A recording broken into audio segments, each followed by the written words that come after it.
Que tu fasses, fais ça pour la gloire de Dieu. Notre référence, c'est Jésus-Christ. Donc moi, je ne pourrai pas interdire à quelqu'un de ne pas suivre le série. Ça dépend de la personne, ça dépend de ta conviction. Mais est-ce que ce que tu regardes, est-ce que ça glorifie Dieu? Parce que tout ce qu'on doit faire, on doit tirer l'intérêt de Dieu en ça. Si ça glorifie Dieu, continue de suivre. Mais si ça ne glorifie pas Dieu, moi je ne pourrai pas suivre. Parce que tout ce que tu dois faire, fais ça pour la gloire de Dieu. Si peut-être je regarde quelque chose, je trouve qu'il y a l'intérêt de Dieu là-bas, je veux suivre. Parce qu'avec le leçon que je vais tirer, ça va m'aider, ça va aider aussi à édifier certaines personnes. Mais si je regarde seulement pour le plaisir du monde, pour peut-être... Comme dans de telenovelas, il y a quoi là? Même de films romantiques, comme je sais pas moi, des Titanic, d'autres films là. Un enfant, un jeune chrétien, il peut suivre. Moi, je peux dire que tout ce qui est comme romance, tout ce qui est comme amour, tout ce qui se passe dans c'est Dieu lui-même est amour. Ok. Tout ce qui se passe là-bas, chez Dieu, il y en a. Parce que la Bible dit, le diable ne fait que copier ce que Dieu a déjà instruit. Vous voyez? C'est bien bon, mais c'est dans quel sens? Dans quel sens que nous allons suivre ça? Marie-France, les réseaux sociaux nous éloignent des dieux ou nous approchent des dieux comme les amis viennent de dire là. Bon, d'après moi, les réseaux sociaux nous approchent des dieux lorsque nous l'utilisons d'une bonne manière. Mais lorsque nous l'utilisons d'une manière désagréable, là, ça nous égare des dieux. Bon, parce qu'il y a des choses aussi, pas seulement que le pornographique, les photos sexy, il y a aussi des débats inutiles. Il y a des débats inutiles, tu vois. On peut se réveiller comme ça, tu trouves un débat inutile sur les réseaux sociaux. Oh papa, on a senté à Saliboye. Des pages ça t'intéresse à quoi? Qu'est-ce que tu vas gagner par rapport à ça? Ça ne sert à rien. Non, non, ma confie, bon, il y a eu des femmes qui ont perdu la vie. Déjà, divorce, les gens ont déjà mabé la part. Moi, c'est pourquoi je toujours dit, il faut prendre ton temps à faire bien ton choix. Bien-aimés dans le Seigneur, je vous salue tous au nom de Jésus. C'est la servante de Dieu, Biancando Mbassi, chantre de l'Éternel. Je vous invite de vous abonner sur notre chaîne Faites des disciples TV. Ici, c'est Jésus-Christ qui règne. Vraiment, bien-aimés, vous ne serez jamais dessus. Il y a de belles missions, il y a de prédications, vraiment, oh, et pour édifier Bissot. Vraiment, abonnez-vous et surtout, n'oubliez pas de cliquer sur la cloche de notification pour ne rien rater. Que le Seigneur vous bénisse. Partagez aussi le lien. Abonnez-vous massivement. Que Dieu vous bénisse et merci. Shalom peuple de Dieu, shalom maman, shalom papa, bienvenue dans le Seigneur, que Dieu vous bénisse, bienvenue dans votre émission Jeunesse face à l'évangile. C'est bien la chaîne Faites des disciples, cette chaîne qui est 100% chrétienne, la chaîne de Jésus-Christ, parce qu'on dit toujours ici, c'est Jésus qui règne. Merci vraiment pour la confiance et votre temps. Alors bien aimé dans le Seigneur, vous le savez bien, être jeune et servir le Seigneur, ce n'est pas vraiment facile, hein, surtout dans ce monde actuel. Ce n'est pas facile, mais Dieu nous a fait grâce de lui connaître tout en étant jeune. Tu es jeune, tu sers le Seigneur, c'est une très très bonne chose, c'est une grâce, oui, c'est pas donné à tout le jeune. Alors ne te dis pas que non, j'attends d'abord que mon âge avance pour que je puisse lui servir. Non, tu es jeune, tu le sers, sers-le déjà avec ta jeunesse, avec ta beauté, avec ton intelligence, avec ta force, avec ton énergie. Jésus-Christ, il a besoin de ça. Alors bienvenue dans votre émission Jeunesse face à l'évangile. Vous savez toujours que dans cette émission, je ne suis pas seule. Je suis toujours accompagnée de jeunes. Mais je ne comprends pas parce que ce sont toujours de jeunes sœurs qui m'accompagnent. N'habitez mon colonie, des jeunes frères pour Oya. En tout cas, nous sommes ici que de sœurs, mais nous sommes des jeunes chrétiennes. Nous aimons Jésus-Christ et nous sommes là pour partager avec le jeune chrétien premièrement et tout le jeune aussi. Vous êtes concernés, alors restez avec nous, vous ne serez pas dessus. Sans plus tarder, je vais déjà saluer mes amis qui sont ici avec moi. Nous allons commencer notre causerie. Déjà là-bas à ma main gauche, je suis avec ma consoeur, ma soeur Madeleine Adassa est là avec moi. Shalom sœur Madeleine. Shalom sœur La Joie et shalom à tout le monde qui nous suit.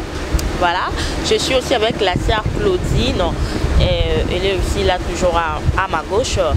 Shalom sœur Claudine. Shalom sœur La Joie et shalom à tous les peuples des dieux. Voilà, et ici à ma droite, je suis avec Marie-France. Shalom sœur Marie-France.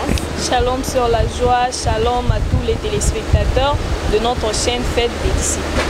Voilà, alors nous sommes là pour parler de Jésus-Christ, nous sommes là pour parler de la Genèse.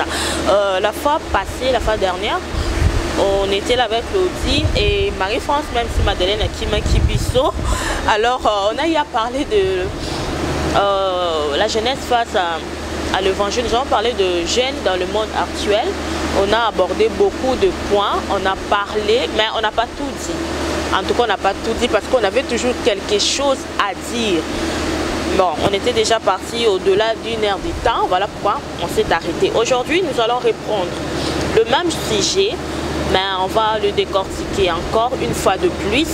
Parce que vous savez, chaque jour, nous avons ça toujours par révélation. On ne sait pas encore aujourd'hui qu'est-ce que Dieu va nous donner. Nous allons parler de l'audiovisuel et les réseaux sociaux, l'habillement, les tresses et le maquillage. Et nous allons parler aussi des mariages et le fiançailles. Voilà, aujourd'hui nous allons parler au moins de ces 3 points. Mais avant déjà que nous puissions entrer dans le vif vraiment de notre sujet, j'ai une question à vous poser, vous trois.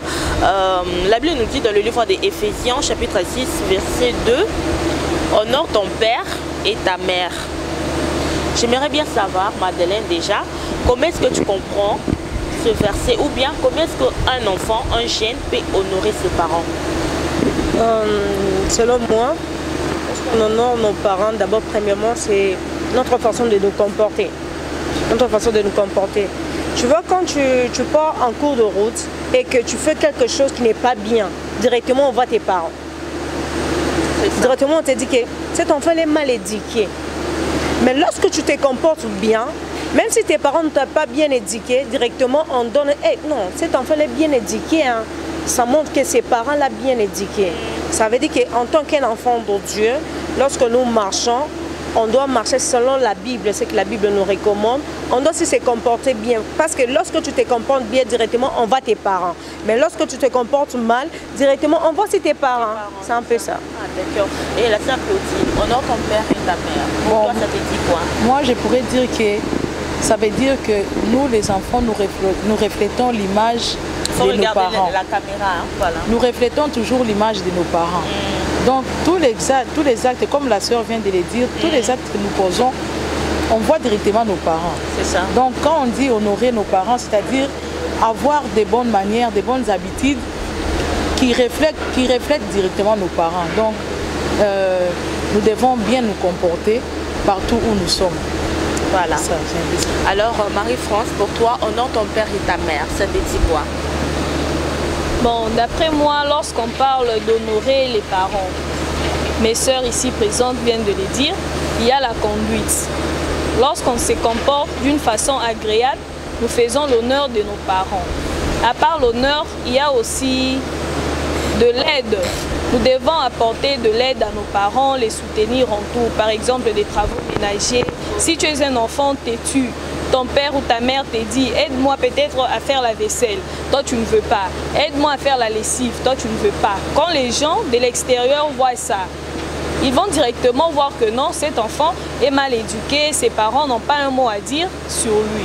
Vous voyez un peu ça. Donc nous devons honorer nos parents par la conduite, par notre soutien, que ce soit financier, spirituel, que ce soit même dans tous les domaines, vraiment, dans tous les domaines, nous devons apporter le soutien à nos parents et aussi notre façon de se conduire partout où nous sommes, que ce soit dans le quartier, à la maison, à l'église, à l'école, partout, nous devons faire l'honneur de nos parents.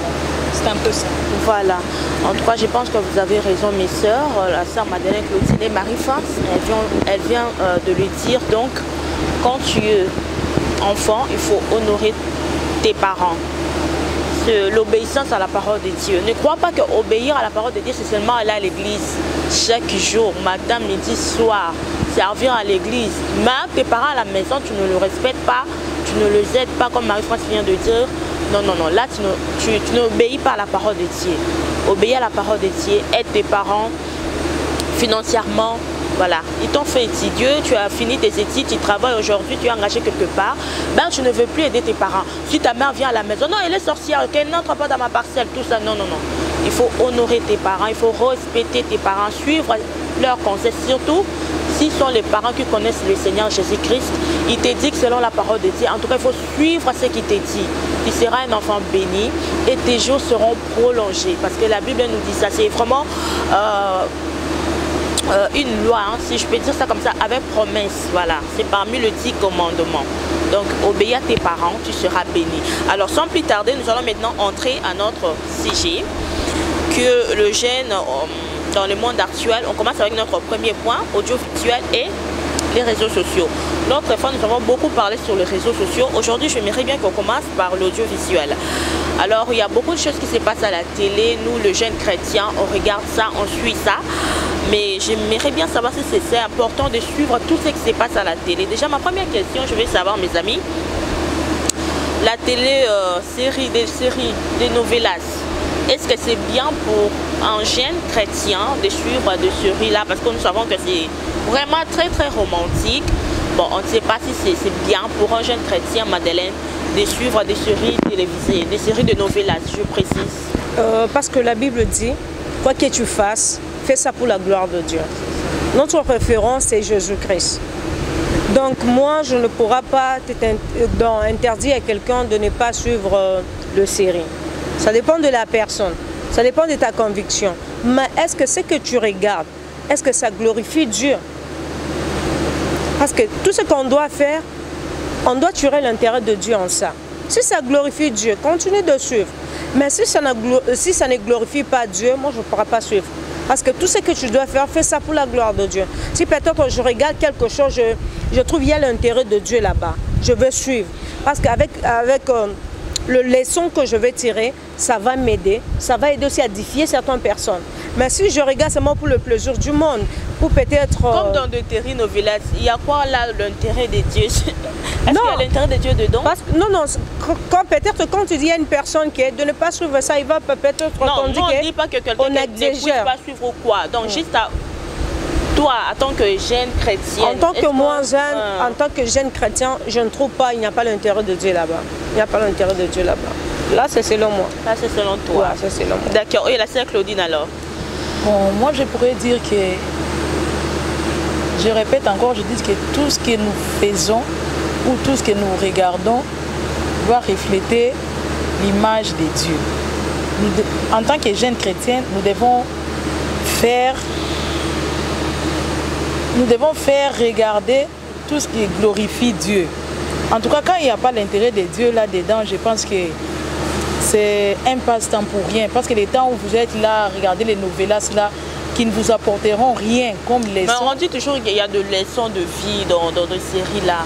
Donc il n'y a même pas les leçons de vie là-bas sur la joie. Quelle leçon de vie qu'on va tirer là-bas? Qui disent ça, non? Parce que dans des séries, on apprend les gens la masturbation.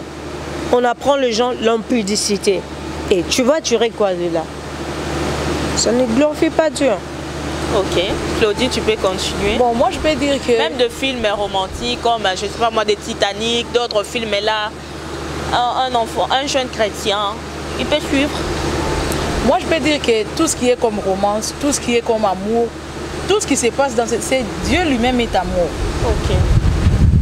Tout ce qui se passe là-bas, chez Dieu il y en a. Parce que la Bible dit, les diables ne fait que copier ce que Dieu a déjà instruit. Vous voyez? C'est bien bon, mais c'est dans quel sens? Dans quel sens que nous allons suivre ça? L'amour, on va trouver ça chez Dieu. La romance, on trouve ça chez Dieu. Tout ce qui est dans les novellas là, on trouve ça chez Dieu. Donc je pense que c'est pas vraiment important. C'est pas vraiment important de suivre les novellas parce que Dieu est c'est Dieu qui a manifesté l'amour en mourant sur la croix, en se sacrifiant pour nous. D'accord, là c'était la vue de la sœur Claudine, non? Alors Marie-France, tu es d'accord avec eux ou bien, je sais pas moi, qu'est-ce que toi tu penses? Bon, ces séries novelas. Il y a des séries qui sont aussi bonnes et des séries qui ne sont pas du tout bonnes. Je prends l'exemple des séries des Turcs par exemple. Dans des séries des Turcs, vous allez trouver que si vous regardez cette série-là du début jusqu'à la fin, vous allez voir qu'il n'y a pas beaucoup de scènes de sexe, par exemple. Il n'y en a pas, mais il y a quand même quelques petites leçons que nous pouvons tirer qui peuvent nous aider aussi dans la vie, dans le couple, dans plusieurs choses que nous faisons dans la vie, par exemple. Mais il y a des séries là que tu peux regarder début jusqu'à la fin. Il n'y a que des scènes de sexe, des scènes de sexe. Là, vous allez voir que pour les jeunes, ça n'apporte rien. Ça ne nous apporte rien. Donc, d'après moi, regarder les séries novelas, ce n'est pas du tout mauvais, mais l'importance dans ça est de savoir quel type de série tu es en train de regarder. Parce qu'il y a des séries, vous voyez les séries des Turcs dont je vous ai parlé, vous pouvez regarder ça avec les parents, début jusqu'à la fin, sans être gêné par exemple. Mais il y a des séries, dès que ça commence, tu laisses la télécommande, tu pars, tu laisses les parents. Pourquoi? Ça fait honte de regarder ça avec les parents. Donc nous devons faire le choix des séries que nous regardons. Donc d'après moi, ce que je peux dire, c'est ça. Donc tu encourages peut-être un jeune chrétien de suivre des séries télévisées, mais qui puisse juste choisir quelle sorte de séries. Il faut faire le choix des séries que tu regardes. C'est ça l'essentiel. Regarder novelas, ce n'est pas du tout mauvais, mais le problème, c'est le problème de choix. Quelle série toi tu regardes? Voilà, donc moi je peux être un tout petit peu d'accord avec Marie-France. Donc tu peux suivre, mais il faut choisir quelle sorte de série tu es en train de suivre. Et surtout, il ne faut pas t'accrocher à ça. Parce qu'un jour, je me suis rencontrée avec une amie. Elle est aussi sœur en Christ. Elle m'a dit un jour, elle était à l'église, culte de mardi. Alors il fallait que ce culte-là puisse prendre fin à 18 h, mais ils ont connu un petit retard, ils sont allés jusqu'à 20 h. Et la sœur, elle était mal à l'aise à l'église pour rentrer seulement à la maison, aller suivre sa série. Parce que la série est devenue pour elle une mode de vie. Voilà. Il privilège voilà. La série par rapport à Dieu. Là, ça devient de l'obsession. Voilà. Ce n'est plus de l'amour de la série, mais ça devient de l'obsession. Voilà. Tu es obsédé par une série quelconque. Tu es à l'église, mais tu te sens mal à l'aise. Je dois rentrer à cette heure, la série a déjà commencé, je dois aller. Non, quand même. Un jeune chrétien, pas comme ça. Mais tu sabotes l'intérêt de Dieu pour suivre l'intérêt du monde. Donc, tu commences à dépendre de ça. Ouais. En tout cas, là, ce n'est pas bien. Là, ce n'est pas bien. Moi, je suivais novelas avant, mais actuellement, je ne suis plus ça. En tout cas, j'ai décidé de ne plus suivre. Ben voilà, je suis toujours là. Je ne manque de rien. Vous voyez, comme la sœur Claudine, elle avait dit que dans la Bible, là, nous trouverons tout ce que nous voulons. Ça se trouve dans la Bible. Ne te dis pas que non, moi, je vais suivre novelas pour mon couple. Non, il y a tout dans la Bible. Tout ce que tu cherches dans la Bible, il y en a, ça se trouve là-bas. Alors, il faut vraiment faire la part des choses. La deuxième question que j'aimerais bien poser, ça concerne maintenant les réseaux sociaux. Donc, est-ce que les réseaux sociaux nous éloignent de Dieu? C'est-à-dire dans le sens que non, ça nous met dans la distraction. En fait, on n'a plus vraiment le temps de prier. Nous sommes tout le temps là en train de naviguer, de regarder notre téléphone. Ça nous éloigne un peu de Dieu, Madeleine? En fait, les réseaux sociaux, ça dépend de la manière dans laquelle tu l'utilises. Ça dépend de la manière que tu l'utilises. Il y a d'autres personnes, les réseaux sociaux, c'est un moyen d'évangéliser aussi. Déjà, je voulais bien te demander aussi, est-ce que tout jeune chrétien, il est appelé à évangéliser dans les réseaux sociaux? Non, moi je ne parle pas que tout le monde est appelé à évangéliser, à prêcher. Il y a une autre personne, lorsque c'est connaître peut-être, il peut télécharger parfois certaines prédications. Il peut suivre peut-être selon les enseignements qu'on parle de Dieu. Mais il y a d'autres personnes, les réseaux sociaux, ça devient leur style de vie. Dès que se réveille le matin, la première des choses, il doit checker son téléphone. S'il y a le message, il n'a même pas prié. Hein. Il n'a même pas prié. Mais il oublie que la Bible dit, Dieu renouvelle sa bonté à chaque matin. Lorsque Dieu nous donne sa bonté, c'est pour le rendre gloire. Et le matin, c'est le point de départ pour la soirée. À la place de préparer même sa journée avec le Seigneur, donc lui, il est dans les futilités, donc il ouvre le téléphone, je regarde le statut qui a posté donc directement et ce qu'elle a qui n'a pensé, mon poster dans le statut directement, il faut à comment à la place d'abord. Avant de dormir, la dernière des choses qu'elle va faire, c'est regarder encore son téléphone. C'est regarder son téléphone. Avant de et dormir. C'est pour cela qu'il y a des gens qui sont devenus esclaves des réseaux sociaux. Ils préfèrent de ne pas manger, mais d'acheter le méga. Il peut faire une semaine sans méditer la parole de Dieu, mais son téléphone ne manque pas jamais le méga. Pourtant, le téléphone là, il a téléchargé la Bible. Mais il ne lit jamais cette Bible. C'est compliqué. Voilà, ça fait mal. Alors ça, Claudine, pour toi, est-ce que les réseaux sociaux nous éloignent des dieux? Je peux dire oui et je peux dire non. Ok. Je peux dire oui, tel que la sœur vient de le dire là. Vous êtes accro. Vous êtes devenu accro. Téléphone. Vous n'avez pas le temps de prier, vous n'avez pas le temps de méditer. Vous êtes toujours dans les futilités là. En train toujours de chercher qui a posté, qui a publié, tout ça. Faire des commentaires et regarder des histoires qui ne sont pas bons. Au lieu de consulter votre Bible, au lieu de consulter des sites qui parlent de Dieu, parce que la Bible dit cherchez premièrement le royaume des cieux et le reste vous sera donné par-dessus. Et vous préférez chercher ce qui vous égare du chemin de Dieu. Attends, ça Claudine, tu vas continuer.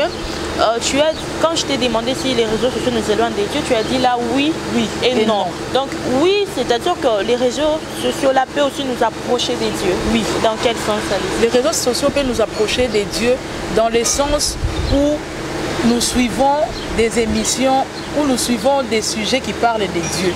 Parce qu'il y a des sites qui sont appropriés à la parole de Dieu, aux enseignements. Il y a la Bible, il y a tout ce qui peut nous approcher. Il y a même des prières. Oui. Il y a même des chaînes de prières en ce moment qui est en train de se passer. On fait appel aux enfants de Dieu, on communique. Donc vous êtes le Saint-Esprit, vous êtes concentré. Le Saint-Esprit aussi vous guide. Au travers de ton téléphone. Au travers de ton téléphone. C'est dans ce sens-là, dans le sens positif. Là, moi, je peux appuyer sur Claudine pour dire que les réseaux sociaux, ça nous approche aussi de Dieu. Parce que moi, je suis témoignage vivant de certaines réalités sur les réseaux sociaux. Okay. Un jour, j'ai liké sur une page là. Je suis tombée sur une prédication d'un pasteur. Il ne reste même pas ici. Il reste au Canada. Il donnait un enseignement et qui m'a tellement béni. Je bénéficiais de cette prière et j'étais obligée tout le matin de me réveiller à 6 h du matin, de connecter mon téléphone et de suivre ce séminaire. Et ça m'a beaucoup béni et puis ça m'a beaucoup encore rapproché de Dieu. Voilà, donc, voilà. En notre sens, les réseaux sociaux, ça peut t'approcher aussi de Dieu si il y a le privilège de Dieu. D'accord. Voilà, là, beaucoup de jeunes chrétiens, en tout cas, ne le savent pas. Nous, on aime toujours des choses là, de futilité, des choses là qui nous distraient, ça nous amène rien. Voilà. Or, les réseaux sociaux peuvent aussi nous approcher des dieux. Marie-France, les réseaux sociaux nous éloignent des dieux ou nous approchent des dieux comme les amis viennent de dire là. Bon, d'après moi, les réseaux sociaux nous approchent des dieux lorsque nous l'utilisons d'une bonne manière. Mais lorsque nous l'utilisons d'une manière désagréable, là, ça nous égare des dieux. Moi, je suis chrétien. Je suis par exemple sur Facebook, sur WhatsApp, YouTube, Twitter. Je vais savoir qu'est-ce que je suis en train de chercher par exemple. Voilà. Je suis là pour évangéliser, peut-être en postant des prédications. J'ai suivi une prédication à l'église, j'avais enregistré ça par exemple. Quand je vais entrer sur Facebook ou sur WhatsApp, je peux juste poster ça pour aider aussi aux amis qui seront connectés de voir et de tirer quelque chose dans ça.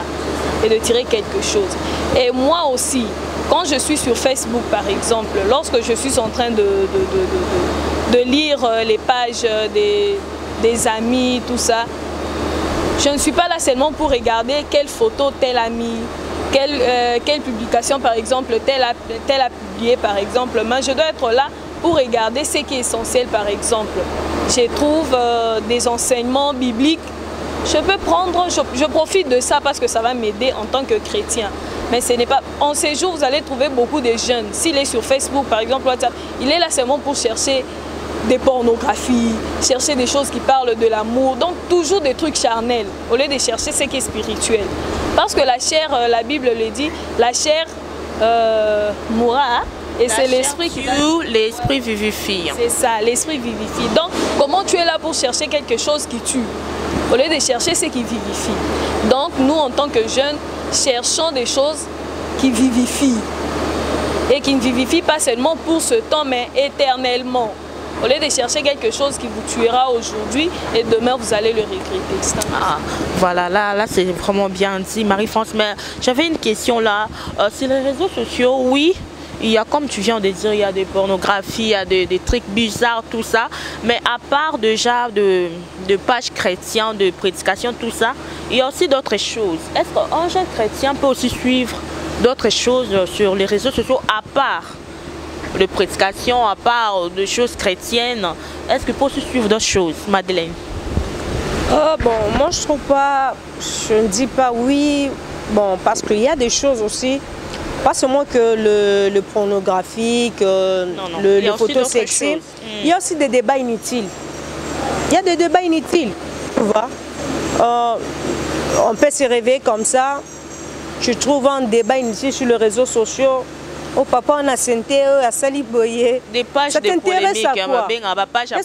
Qu'est-ce que tu vas gagner par rapport à ça? Ça ne sert à rien. Ce que je dis au début, en tant qu'enfant de Dieu, on doit faire quelque chose là où Dieu tire sa gloire. C'est ce qui nous intéresse. Si tu entres dans de stupidité, il y a de polémiques inutiles. Donc moi je trouve pas ça, c'est pas intéressant en tout cas. C'est pas tellement intéressant. Ok.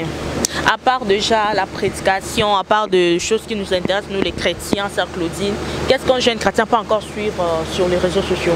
Bon, sur les réseaux sociaux, il y a aussi des conseils, il y a des groupes, moi je connais un groupe, des bons conseils pour les mariages, des bons conseils pour les fiançailles.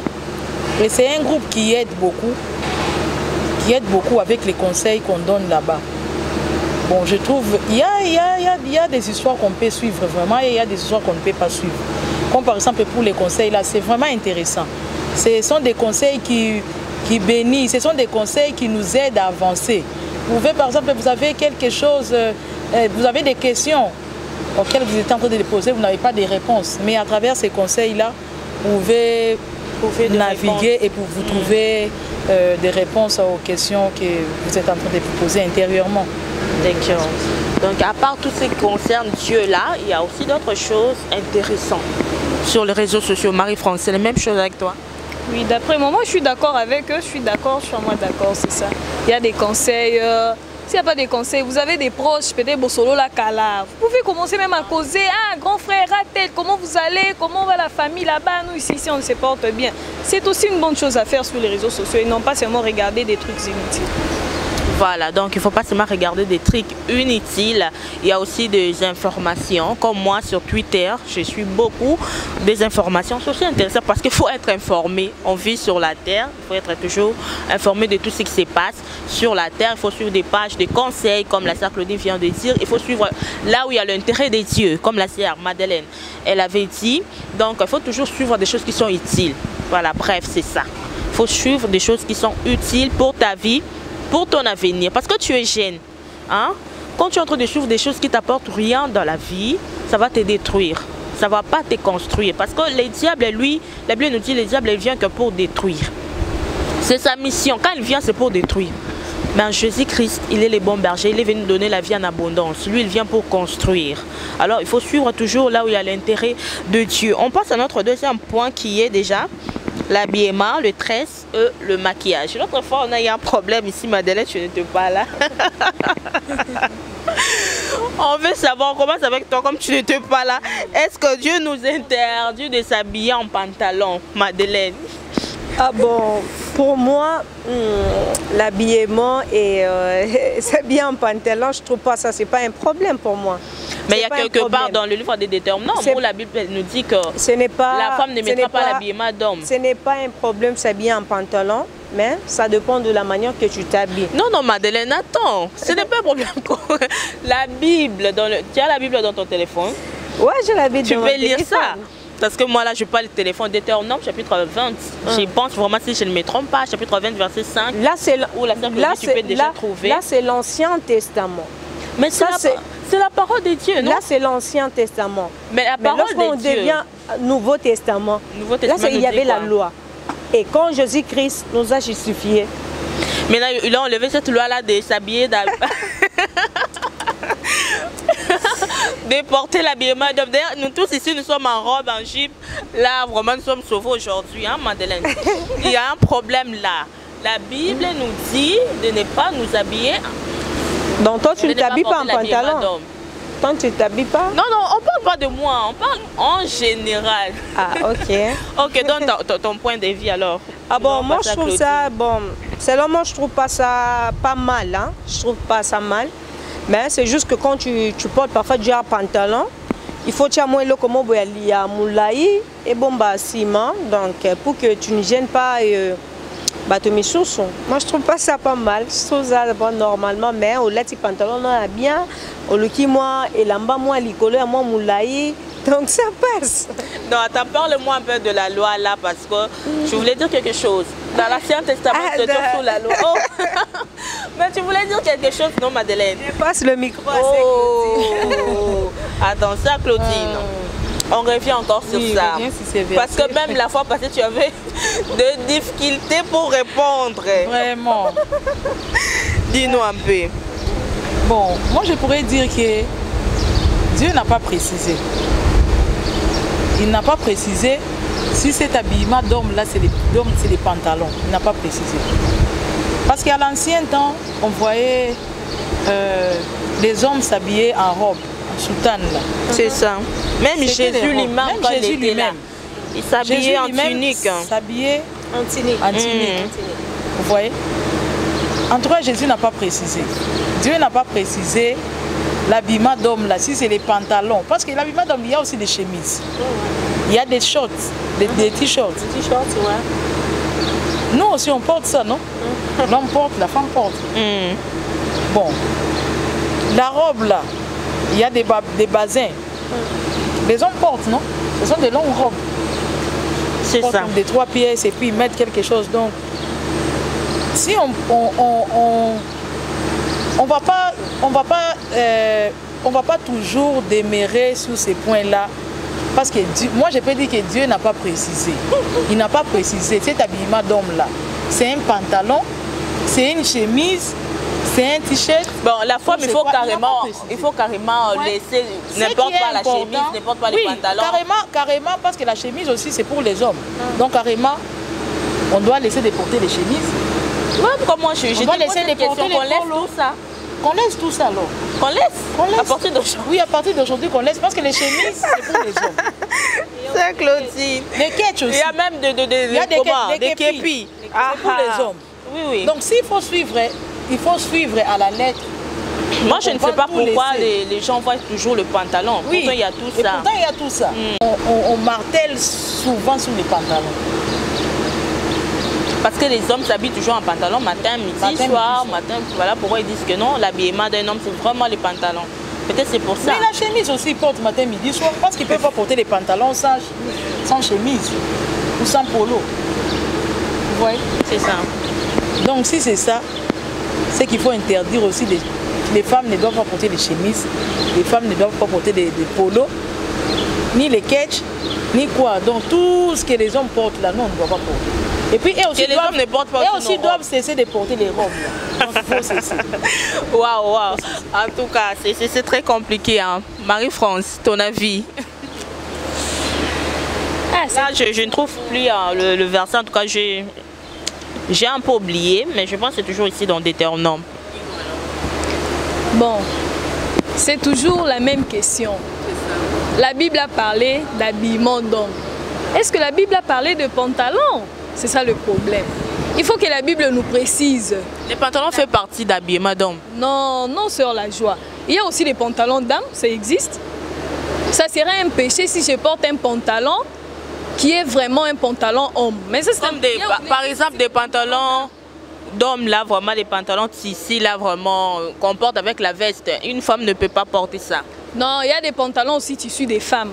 C'est un péché lorsque je vais porter un pantalon tissu d'homme, pantalon jeans d'homme. Mais si c'est dame par exemple, ce n'est pas un péché parce que c'est l'habillement d'une femme, c'est l'habillement des dames et non pas des hommes. Par exemple les ketchs, tout ce qui vient d'être cité ici. Ça existe aussi pour les hommes et pour les femmes, ça existe. Ce n'est pas seulement dire que non, les pantalons, tout pantalon, non, même les hommes tels qu'ils sont là. Zoara pantalon à moi, si dis-lui de porter, est-ce qu'il va porter? Il ne va pas porter parce qu'il sait que ça, ce n'est pas pour eux. Mais il y a aussi des pantalons appropriés aux femmes, des t-shirts appropriés aux femmes, des ketchs appropriés aux femmes. Ce n'est pas seulement dire que non, tout ce que nous portons, tellement que les garçons portent ça, c'est devenu l'habillement des hommes. Non, il y a aussi l'habillement d'âme, mais même truc, mais habillement d'âme aussi, ça existe. Par exemple, les soutanes là, il y a des soutanes d'hommes aussi, ça existe. Au temps là de Jésus, il portait des soutanes. Est-ce que c'était pour les femmes? C'était pour les hommes, mais il y avait aussi des soutanes appropriées pour les femmes. Vous voyez un peu ça? Vous voyez des femmes qui portent des pantalons là, comment elles cherchent toujours à défendre, hein? Il y a toujours la défense là, ça ne manque pas, l'argument ne manque pas. Point là, vraiment, la Bible ne nous avait pas précisé s'il s'agit des pantalons ou de quoi. Donc l'essentiel est que quand tu portes ton pantalon, que les dessus soient un peu longs. Ce n'est pas porté pour exposer ton corps, là ça devient mauvais. Ah d'accord, donc il faut s'habiller décemment. Bref, habille-toi décemment. Parce que même si on revient vraiment, même comme Madeleine avait dit que Deutéronome c'est la loi, c'est le temps de Moïse. Mais même dans l'Ancien Testament, dans le livre de Genèse, quand Adam et Ève ils ont péché, Dieu lui-même, le premier modéliste de ce monde, il a eu le temps de confectionner la peau de l'animal pour les donner. Voilà, est-ce que à ça là qui Adam il y a Ève, il y a pour différencier, dire que non, ça c'est l'habillement d'homme, ça c'est l'habillement de femme. L'essentiel c'est de cacher le corps. Et dans le temps là que Moïse avait écrit le livre des Deutéronomes là, les femmes et les hommes d'Israël, ils s'habillaient seulement en sultanie. Voilà. Et aujourd'hui, les pantalons, il y a des pantalons dames, des pantalons hommes comme Marie-France vient de les dire. Donc l'essentiel c'est de s'habiller décemment comme un enfant de Dieu. Toutes les parties là de ton corps qui dérangent, il faut bien couvrir ça. Le sang, je sais pas moi, le derrière, bien couvrir ça, d'accord, pour que ça ne dérange personne et que tu donnes gloire à Dieu. Voilà. Il y a même des jupes là qui dérangent. Une femme qui s'habille en jupe, mais il a exposé ses cuisses, voilà, ça dérange. Donc il faut s'habiller décemment. Une femme s'habille en pantalon décemment et une qui s'habille en jupe, il expose tout son corps donc. Qui est bien habillé parmi les deux. Mais il y a des églises qui interdisent les femmes de s'habiller en pantalon. Ils disent non, non, non, Dieu a dit ne t'habille pas, habillement d'homme, tout ça. Or, habillement d'homme, même les képis là, c'est pour les hommes. Donc, il faut, actuellement dans le Nouveau Testament, l'apôtre Paul a dit, une femme doit s'habiller décemment. Donc, il faut s'habiller décemment. Une autre question, toujours dans le même sujet. Habillement, tresse, maquillage. Les maquillages aussi. Il y a d'autres églises aussi qui interdisent ça, hein, Madeleine. Que la femme ne se maquille pas. Si elle est Jézabel, si elle se maquille. Il faut être naturel. Voilà. Bon, les maquillages, en tout cas pour moi, ce n'est pas, c'est pas mauvais. Bon, je ne sais pas comment défendre cette église-là. Donc, en fait, pour moi, en fait, tu sais, il y a certaines églises, c'est pas pour critiquer. Les choses importantes, il faut battre à rangoter. Tu vois? Ils prêchent beaucoup plus à l'apparence. De futilité. Voilà. Ok. De physique. Premièrement, d'abord, il faut prêcher aux gens la crainte de Dieu. Si la personne craint le Seigneur, il y a certaines choses. Si je fais ça, c'est pas pour ça ne va pas honorer mon Dieu. Si je fais ça, automatiquement, tu ne vas pas la prêcher. Tu peux la prêcher que quand aujourd'hui à l'église, mais tu ne seras pas avec la personne à la maison. Tu ne seras pas avec la personne là où elle marche, là où elle fréquente ses amis. Mais lorsque tu prêches quelqu'un, la crainte de Dieu, même si le pasteur ne me voit pas, mais il y a un Dieu qui me voit. C'est ça. C'est le plus important de prêcher dans des églises d'aujourd'hui. C'est comme si la sœur, donc elle vit maintenant pour le pasteur. Oui. Les pasteurs vont me Il y a voir. d'autres personnes qui commencent, moi je les appelle de fidèles de pasteur. Le fidèle de pasteur. Il fait parce que Daddy a dit ça. C'est tous les histoires de Daddy. Je ne fais pas ça parce que Daddy a dit ça. Daddy a interdit ça. Daddy. Il obéit Daddy qui a la place d'obéir à Dieu. À Dieu, c'est ça. Il y a de fidèles qui sont devenus des hypocrites parce qu'ils veulent faire seulement plaisir à Daddy. Ils sont devenus des hypocrites, voilà. Il fait seulement faire plaisir à Daddy, à la place de plaire à Dieu. À quoi sort bon à un homme de plaire à un homme à la place de plaire à Dieu? Tout ça. Le plus important, c'est de plaire à Dieu. Moi, j'ai un principe que je marche ça dans la vie. Et c'est Pélissayo, et c'est Pélissa d'adité, moi je m'en fous. Mais ce que je fais, si ça honore mon Dieu, si ça n'honore pas Daddy, moi je le fais. L'important, c'est le plus important que ça honore mon Dieu. C'est ça. C'est le plus important. C'est ça. Ça n'a rien à voir avec le maquillage. Il y a une personne parfois qui ne met pas le maquillage, mais ça impédique tout fait. Il s'habille qu'on en a assez. Moi, je donne exemple, quand on étudiait, on avait une fille, en tout cas, excusez-moi de dire un peu l'église. Non, ne cite pas les noms de l'église, ouais, c'est mieux comme ça. Les églises, une église comporte seulement des habits jusque là-bas, ils ne se maquillent pas.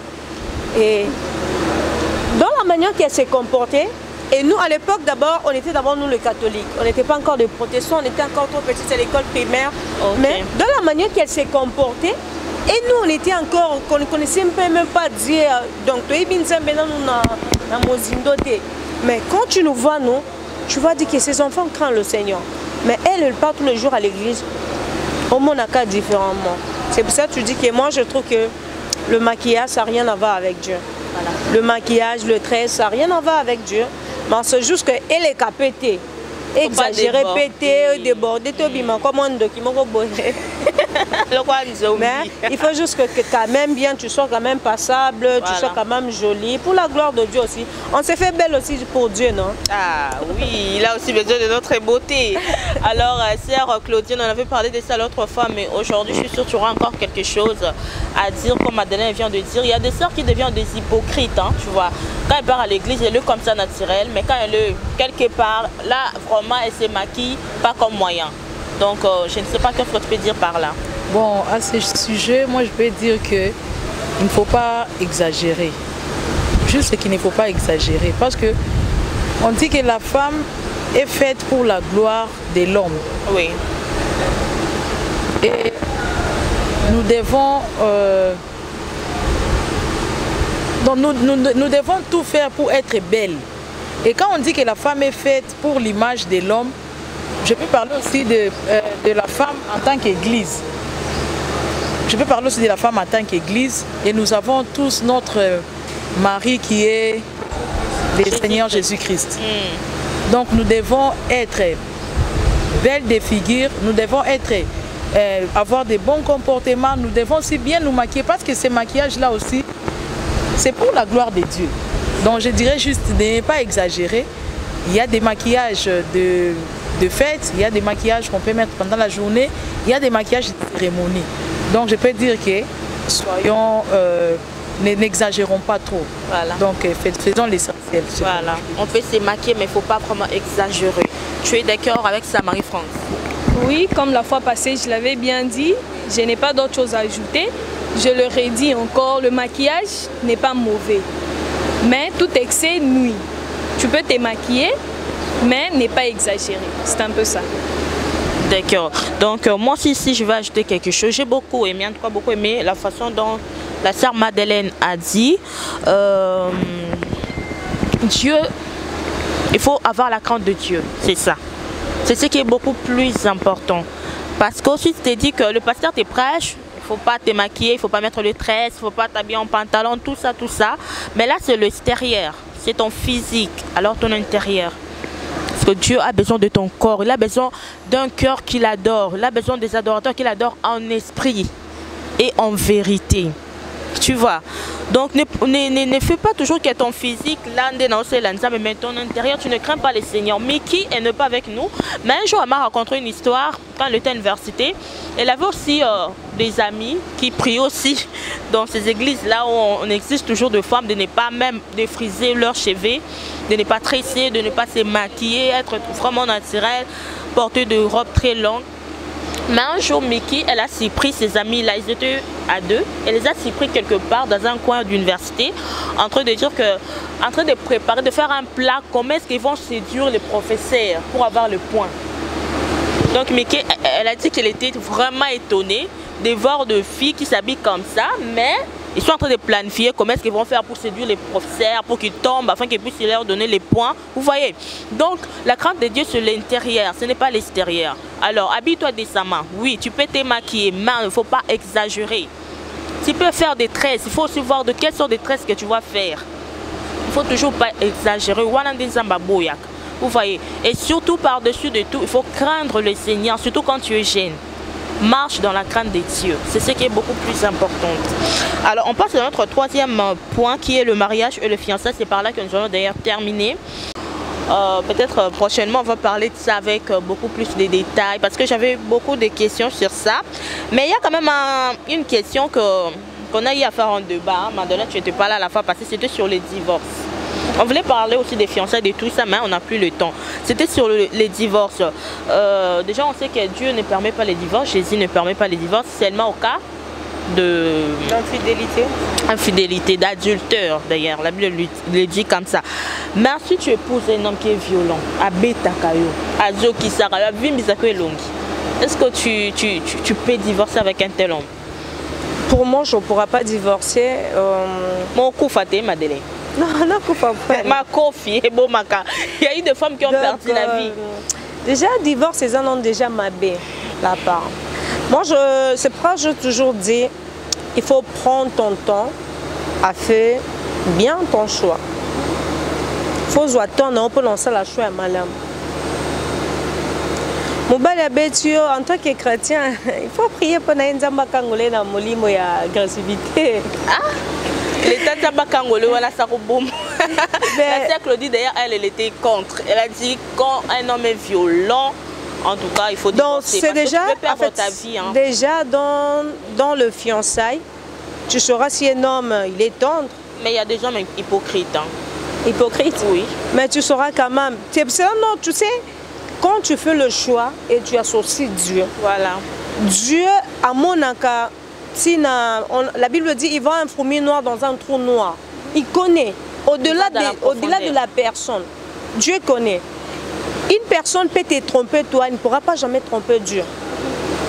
Quand tu demandes à Dieu la volonté de Dieu, et Dieu va te dire tout ça. Ce qui nous fait, c'est la biche c'est ça parce que on fait nos choix, on n'associe pas à Dieu. Surtout nous les jeunes de ces jours. Olingi, on veut se marier pour que le monde en a bali. Olingi libala na yo. Et puis par après, nous avons la dernière position. Et tu as déjà dit oui à l'homme, je t'aime, et lui aussi t'a dit je t'aime aussi. Et par après, tu viens demander à Dieu ta volonté. Et tu sais, quand tu aimes déjà la personne, Dieu peut te dire ça. On peut prophétiser sur toi. Et quand tu aimes déjà la personne, au monde n'a qu'un diable. Même quand Dieu te parle, Dieu peut te parler dans d'autres mots. Au monde, il m'a diable. Pourquoi? Parce que tu aimes la personne. C'est pour cela qu'il faut d'abord demander la volonté de Dieu. Tant au quotidien, on a quantité. Parce que si tu n'as pas encore un sentiment, là, quand Dieu te parle, tu vas écouter et tu vas le mettre en pratique. Le plus important, c'est de chercher la volonté de Dieu, à savoir est-ce que c'est lui. Parce que Dieu ne pourra pas jamais apaiser le comment pour souffrir. Parce que la Bible dit la bénédiction de l'Éternel enrichit.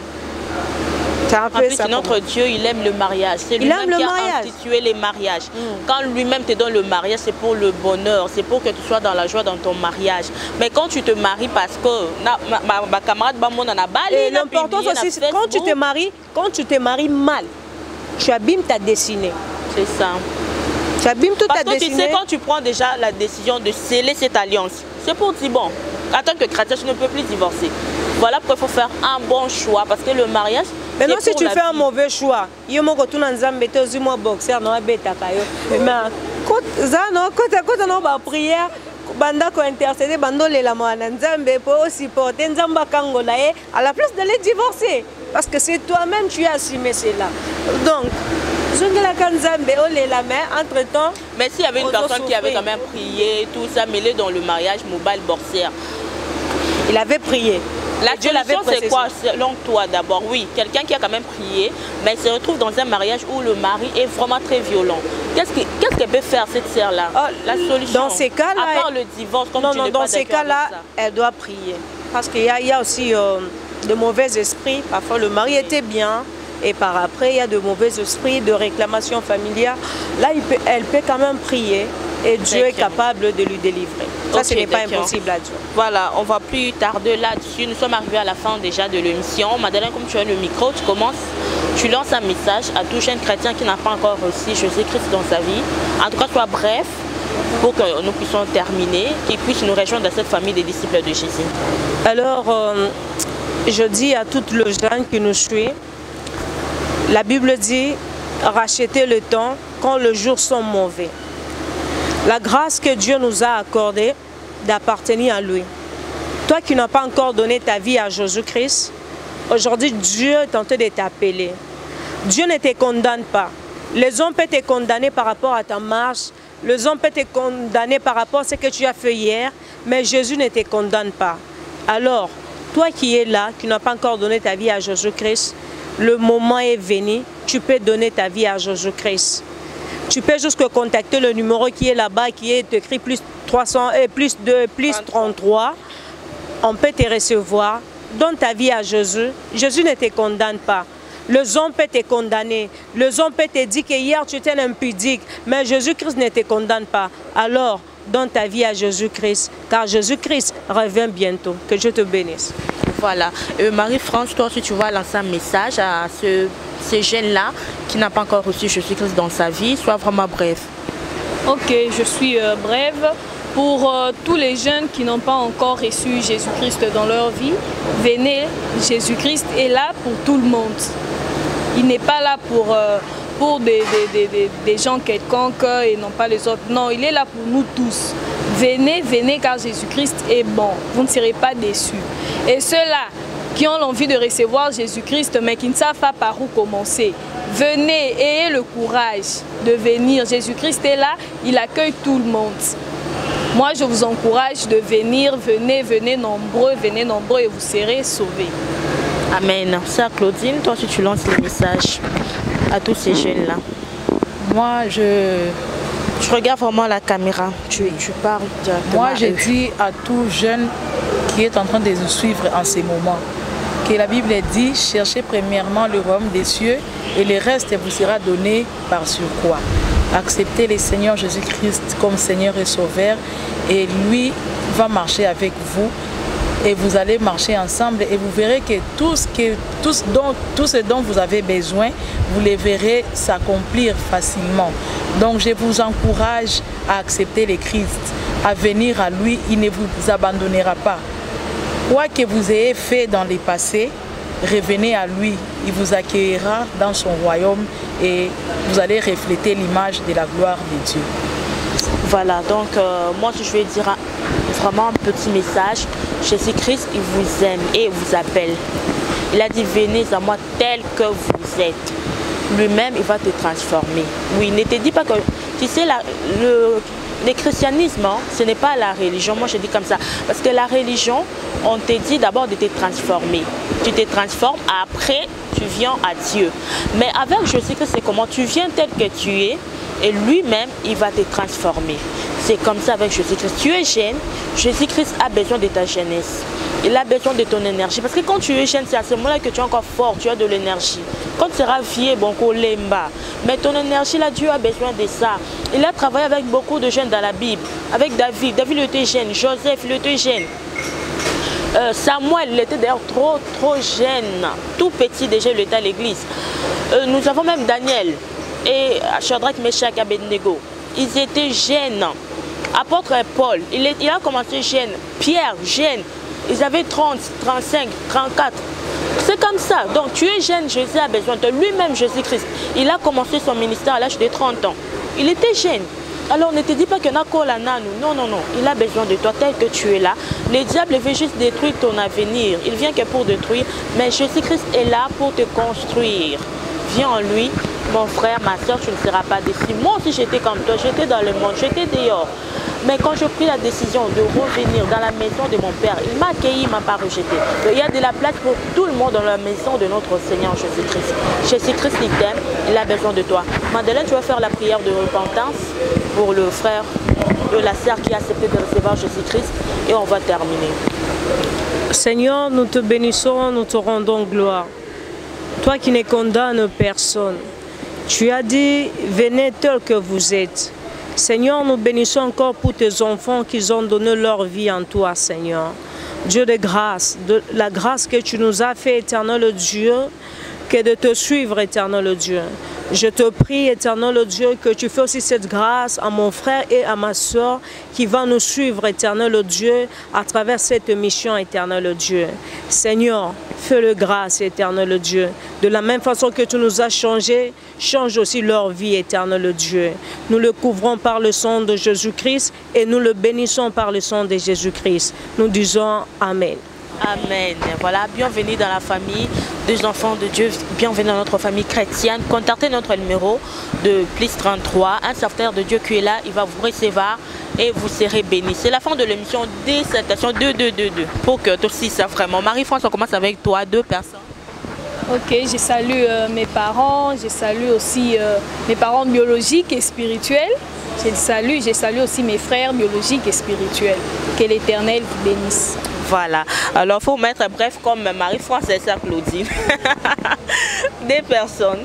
Bon, je salue toute ma famille, mes enfants, mon mari et toute mon église.